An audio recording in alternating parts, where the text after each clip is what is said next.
히브리서 1장 1절에서부터 14절 말씀 교독하겠습니다.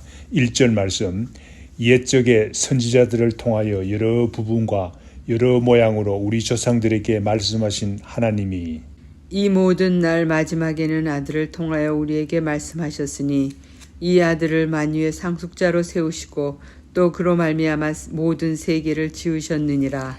이는 하나님의 영광의 광채시오 그 본체의 형상이시라. 그의 능력의 말씀으로 만물을 붙드시며 죄를 정결케 하는 일을 하시고 높은 곳에 계신 지극히 크신 이의 우편에 앉으셨느니라.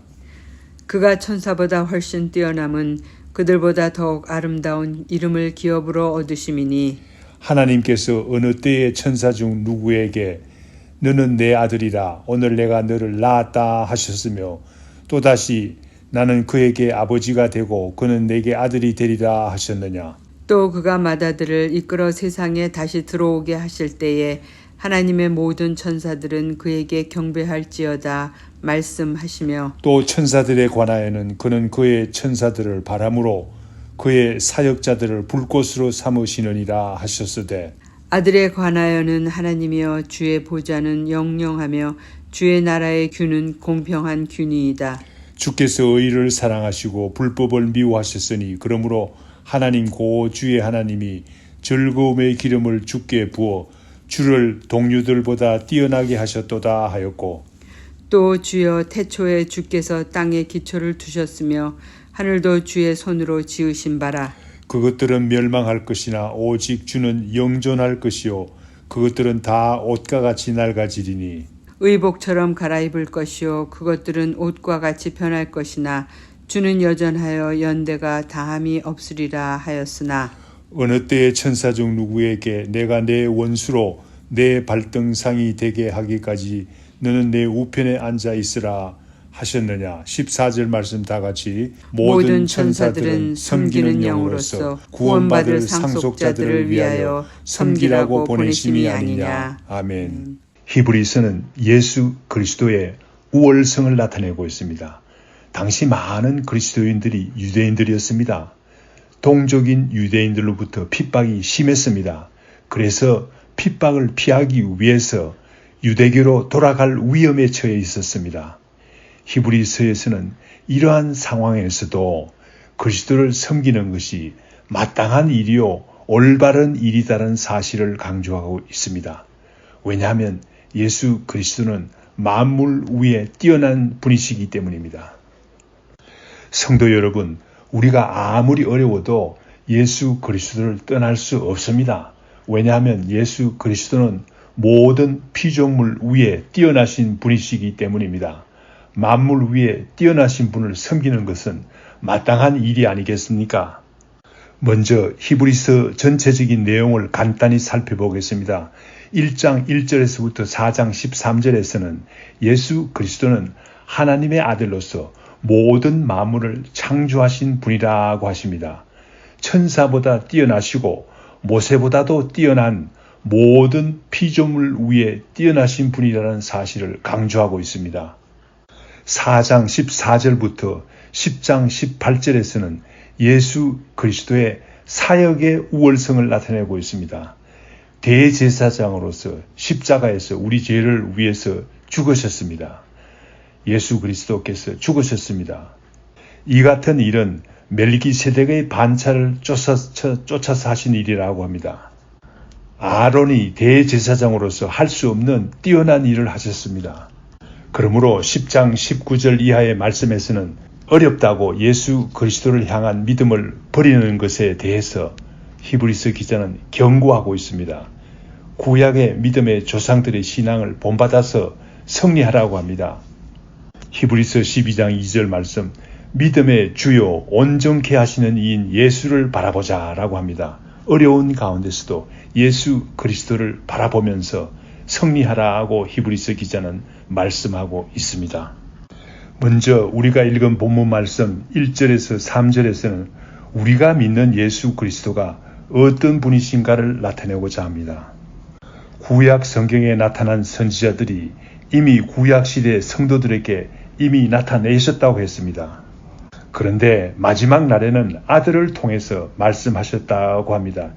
이분이 하나님의 아들이 되신 이분이 바로 예수 그리스도이신데 이 아들을 만유의 상속자로 세우셨다고 하십니다. 아들이 상속자가 되는 것은 당연한 사실이 아닙니까?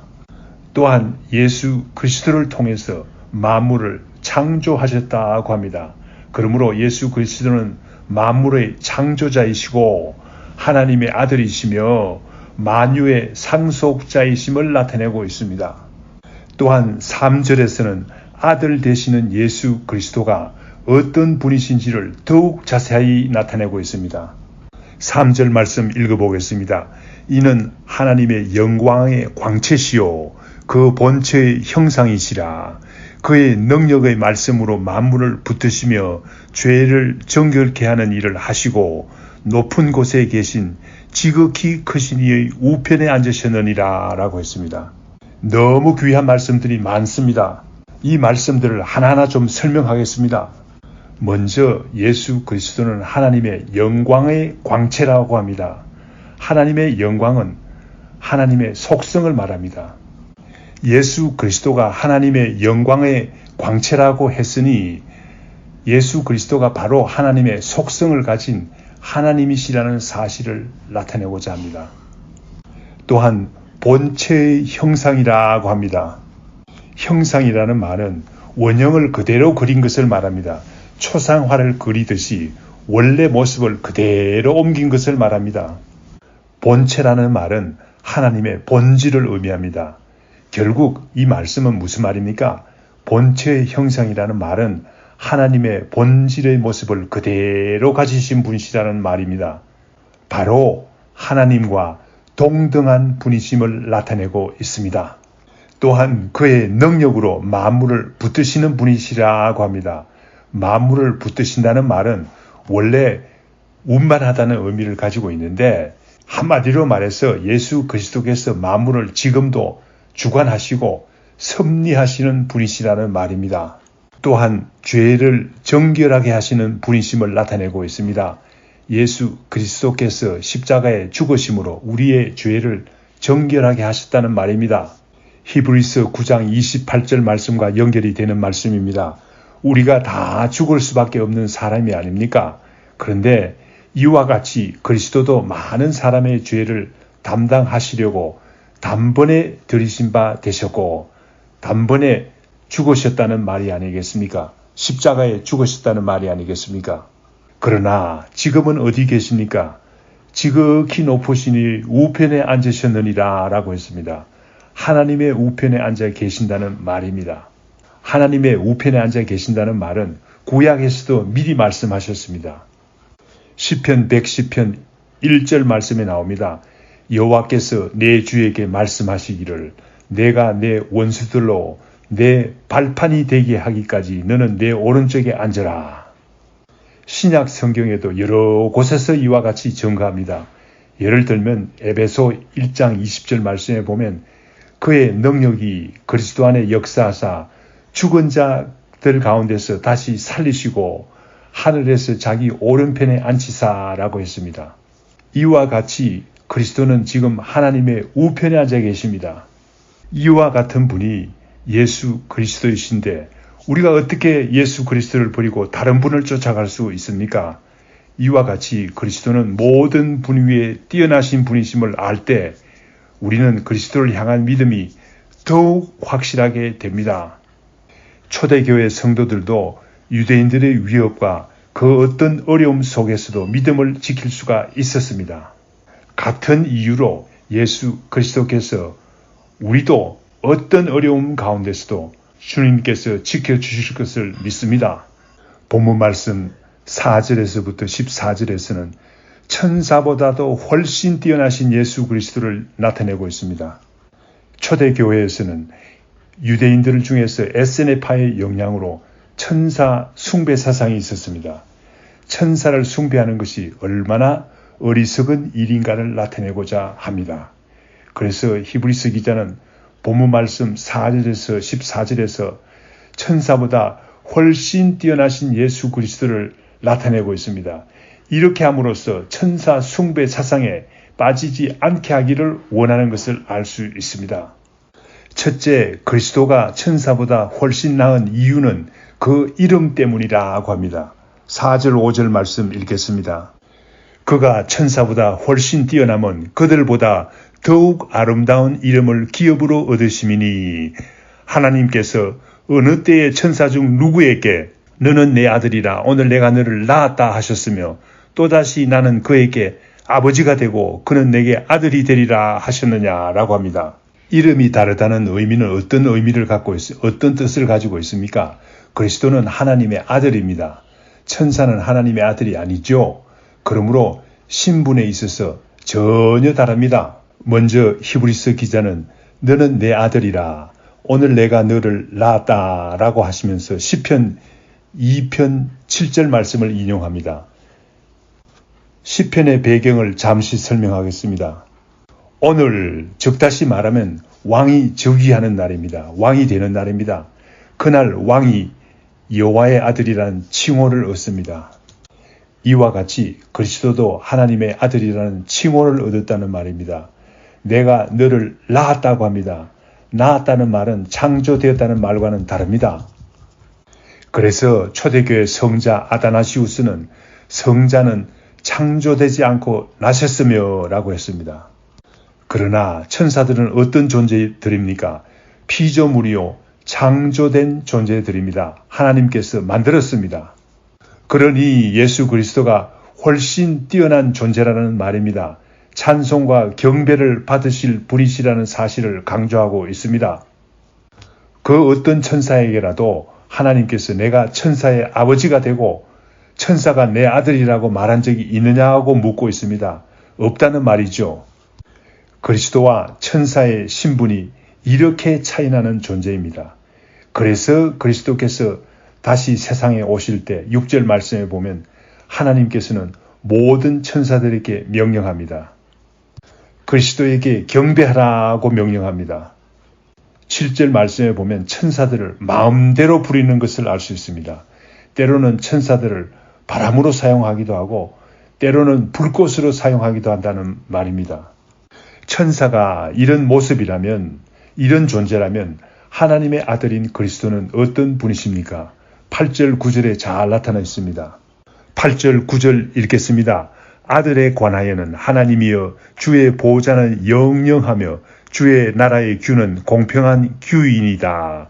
주께서 의를 사랑하시고 불법을 미워하셨으니 그러므로 하나님 곧 주의 하나님이 즐거움의 기름을 주께 부어 주를 동료들보다 뛰어나게 하셨도다 하였고 주의 보호자는 그리스도의 왕권을 의미합니다. 그리스도의 왕권이 영영하다고 말합니다. 그리스도의 왕권이 영원 불변하다고 합니다. 또한 주의 나라의 규는 공평한 규인이다 라고 합니다. 규라는 말은 다스림을 나타냅니다. 규가 공평하다는 것은 그리스도의 다스림이 공평하다는 말입니다. 그러므로 그리스도가 다스리는 가운데 있는 모든 사람들은 공평함을 느끼고 살고 있음을 알 수 있습니다. 또한 9절 말씀에 주께서는 의를 사랑하십니다. 불법을 미워하시기 때문에 기쁨이 넘치는 통치를 한다는 말입니다. 10절에서 12절에서는 변화되는 피조물의 상태와 영존하시는 그리스도를 비교합니다. 그리스도께서 창조한 만물들은 변화하기도 합니다. 옷과 같이 낡아지기도 합니다. 그러나 그리스도는 영존하실 분이시라는 사실을 강조하고 있습니다. 13절, 14절에서는 그리스도의 최후적 승리를 노래하는 구절입니다.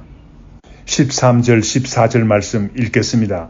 어느 때의 천사 중 누구에게 내가 내 원수로 내 발등상이 되게 하기까지 너는 내 우편에 앉아 있으라 하셨느냐. 모든 천사들은 섬기는 영으로서 구원받을 상속자들을 위하여 섬기라고 보내심이 아니냐라고 했습니다. 그리스도께서 고난을 받으시고 십자가에 죽으셨습니다. 부활 성천하시고 지금은 하나님의 우편에 앉아 계십니다. 그러나 세상의 마지막에는 원수 사단을 발등상처럼 밟으신다는 승리의 노래입니다. 그리스도는 이와 같이 존귀하시며 만물 위에 뛰어나신 분이라는 사실을 나타내고 있습니다. 한편 모든 천사들은 섬기는 영이라고 하십니다. 구원받을 상속자들을 섬길 존재들이라고 합니다. 그런데 어리석게도 구원받을 상속자들이 그리스도를 버리고 만약 천사들을 섬긴다면 얼마나 불행한 일입니까? 이러한 일은 절대로 일어나서 안 된다는 말씀이 히브리서 기자의 생각입니다. 우리도 같은 생각과 믿음을 가져야 되겠습니다. 다 같이 기도하겠습니다. 주님, 오늘 아침 귀한 말씀을 주신 것 감사합니다. 우리가 섬기는 그리스도는 하나님의 아들이시오 만유의 상속자이십니다. 또한 그리스도는 하나님과 동등한 분이십니다. 하나님과 같은 속성을 가지신 분이십니다. 모든 천사 위에 뛰어난 분이십니다. 주의 나라는 영원 불변하는 영존하는 나라입니다. 우리에게 이와 같이 진실로 힘있는 그리스도를 섬기는 귀한 길을 보여주셔서 감사합니다. 예수님의 이름으로 기도드립니다. 아멘. 하늘에 계신 우리 아버지여, 이름이 거룩히 여김을 받으시오며 나라의 임하옵시며 뜻이 하늘에서 이룬 것 같이 땅에서도 이루어지이다. 오늘날 우리에게 일용할 양식을 주옵시고 우리가 우리에게 죄 지은 자를 사하여 준 것 같이 우리 죄를 사하여 주옵시고 우리를 시험에 들게 하지 마옵시고 다만 악에서 구하옵소서. 대개 나라와 권세와 영광이 아버지께 영원히 싸움나이다. 아멘.